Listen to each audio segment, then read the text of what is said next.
Bienvenidos a Reporte Climático, periodismo de soluciones para un mundo en constante cambio. Yo soy Iván Carrillo y en este espacio otorgamos voz a los científicos de Latinoamérica que analizan la alteración del clima y buscan las soluciones más viables para hacerle frente. Una de ellas es el carbono azul, término reciente pero poderoso que no debemos perder de vista si queremos mitigar y adaptar al cambio climático. Para hablar de este tema, hoy nos acompañará Miguel Cifuentes Jara, director de la Cátedra de Gestión de Ecosistemas y líder de la Unidad de Acción Climática del CATIE en Costa Rica. Pero antes de conversar con él, los invito a hacer un recorrido por lo más relevante de la actualidad climática en el mundo. Comenzamos.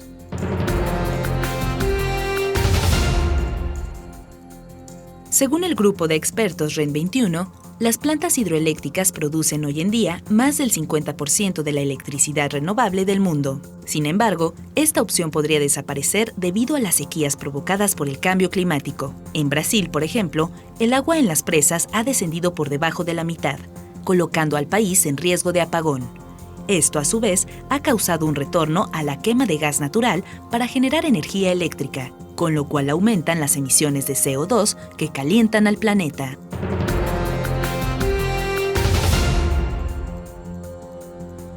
Un nuevo estudio publicado en Science of the Total Environment calculó el impacto ambiental del consumo y producción de carne en Argentina. En ese país, cada adulto emite diariamente 8.91 kilogramos de dióxido de carbono debido a su dieta, muy por encima de lo que se emite en países como China o Estados Unidos. Además, para satisfacer sus necesidades alimenticias, el ciudadano argentino promedio requiere de casi 2 hectáreas de tierra al año, lo cual está agravando la deforestación.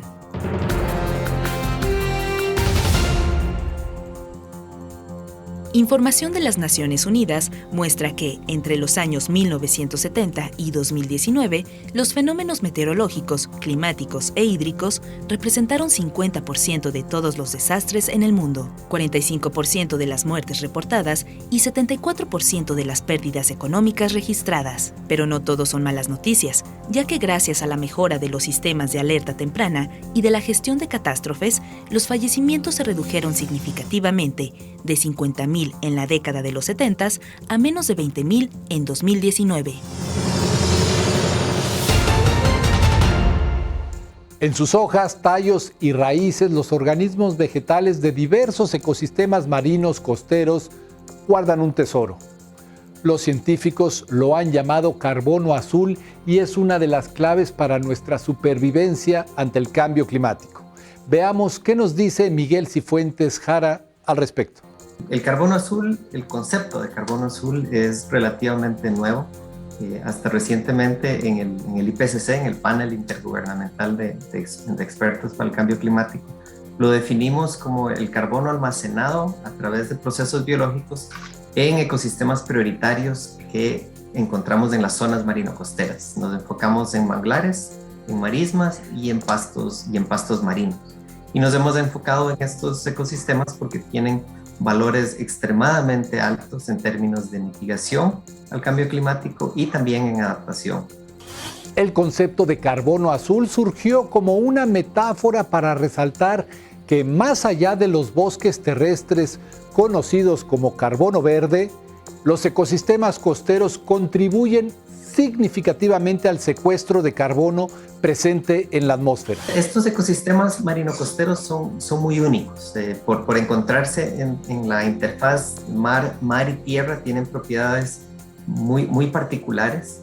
En general te puedo decir que los ecosistemas de carbono azul, debido a estas características, juegan un rol muy importante como herramientas ante los cambios globales en general, porque pueden, como te mencionaba hace un momento, ofrecer beneficios de mitigación al cambio climático y de adaptación.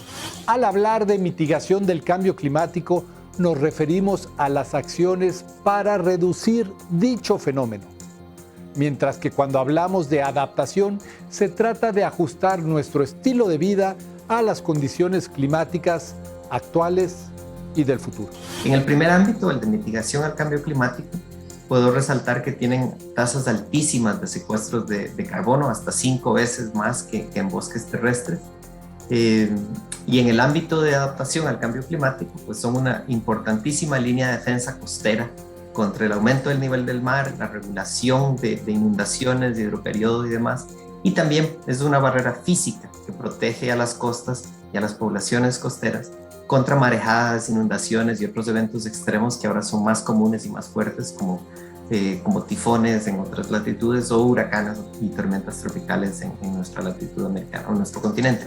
De acuerdo con la International Blue Carbon Initiative, los ecosistemas donde reside el carbono azul representan apenas el 2% de toda la cobertura oceánica. Pero esta pequeña área podría contener hasta la mitad de todo el carbono almacenado en forma de sedimentos en los océanos del mundo.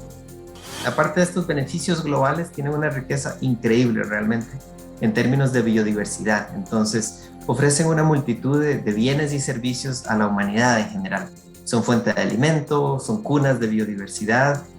Recientemente tenemos evidencia que son refugio para especies marinas en peligro de extinción, como el tiburón martillo, por ejemplo, y que se reproducen en los manglares. Y además hay otros muchos productos y beneficios intangibles, como la belleza escénica, el turismo, beneficios espirituales, que son muy importantes para comunidades autóctonas marino-costeras también. Por otro lado, tan solo los manglares pueden reducir hasta el 66% la altura del oleaje, la erosión de la línea de costa y el riesgo de inundación. Por su posicionamiento geográfico, como hablábamos en la interfase marina y costera, juegan un rol muy importante, como ya lo mencioné, pero también tienen amenazas de ambos lados. Las amenazas antrópicas más serias que sufren los ecosistemas marino-costeros en este momento se deben principalmente a dinámicas de cambio de uso de la tierra, es decir, las políticas y las acciones que se desarrollan cerca de la costa que cambian los ecosistemas naturales, los manglares, por ejemplo, por otros usos de la tierra. Desarrollo de infraestructura turística, grandes proyectos turísticos, por ejemplo, marinas, bahías, cosas como estas. El cambio de uso de manglares y otros ecosistemas marino-costeros a producción agropecuaria, para ganadería, para siembra de arroz, de palma aceitera, y otros cultivos. Sin embargo, estos ambientes se encuentran actualmente en un contexto lleno de peligro. En las acciones que tomamos de desarrollo, de infraestructura y de desarrollo en general, en las zonas medias y altas de las cuencas que drenan hacia los manglares, también pueden afectar negativamente su estabilidad. Por ejemplo, la construcción de una represa hidroeléctrica va a variar el flujo ecológico de los ríos, y eso puede alterar el equilibrio de salinidad y agua dulce que necesitan los manglares para subsistir. Tenemos casos documentados, por ejemplo, donde la construcción de estas hidroeléctricas y el fomento de mayores actividades agropecuarias en una cuenca aumentan la sedimentación que llega a la parte baja de la cuenca, y por esto pues hay mortalidad de manglares. Estos son algunos de los riesgos directos que enfrentan los ecosistemas guardianes del carbono azul. Pero existen otras amenazas que vienen de muy lejos.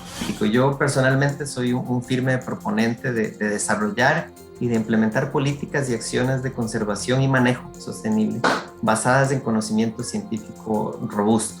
Y para lograr esto, pues necesitamos integrar no solamente esta diversidad de actores que mencionaste, sino también los varios niveles de gobernanza de un país, desde los pobladores locales y sus organizaciones de base hasta los niveles más altos de gobierno e inclusive la esfera internacional, porque los países se comprometen a ciertas convenciones internacionales. Así entonces podemos, a través de esta estrategia integradora, construir de forma conjunta conocimiento y acciones de manejo y conservación. Y creo que a nivel de tomadores de decisión, lo más importante es que sepan reconocer el valor tan alto que estos ecosistemas de carbono azul tienen. Es un valor desproporcionado relativo a su área. ¿Cómo evitar esta degradación? La respuesta consiste en integrar los esfuerzos de científicos, comunidades y gobierno. Desde mi perspectiva y el trabajo que hemos estado desarrollando en los últimos años ha sido un enfoque de fomento de conocimiento en primera instancia, ¿no? Ahora sabemos conocemos la importancia de estos ecosistemas de carbono azul y sus diferentes aplicaciones. Aparte de eso, que es una gestión de conocimiento compartido en muchos países, tenemos estrategias muy importantes que están enfocadas hacia, por un lado, la restauración de los ecosistemas marino-costeros que han sido debilitados, degradados y eliminados en muchos de nuestros países. Resulta que el balance financiero entre la protección y conservación de estos ecosistemas esa balanza se inclina más para apoyar la conservación y que luego tener que restaurar esos ecosistemas. Una vez destruidos, implementar acciones que vuelvan a rehabilitar esos ecosistemas y que recuperen sus propiedades ecológicas cuesta muchísimo, muchísimo dinero.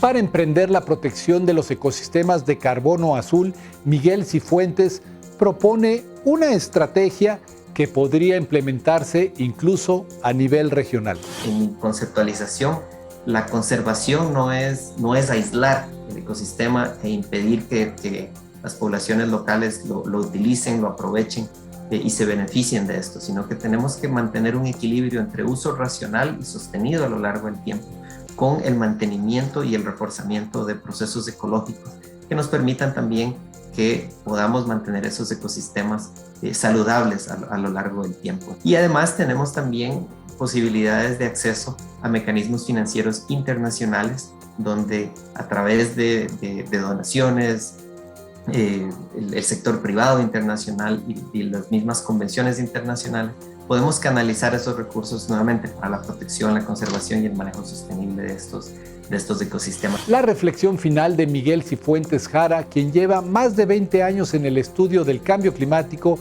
es que encarar la crisis es un deber que tenemos como humanidad y para ello hay que aprender de nuestros errores. En ese momento escuchábamos de los peores escenarios que pudiéramos sufrir dentro de esta dinámica climática. La pérdida de los glaciares, la ruptura de las grandes masas de hielo ártico y antártico, efectos de alteración de la corriente termohalina en el planeta, la reversión del balance de carbono de grandes masas de bosques como en África ecuatorial, el Amazonas, etcétera.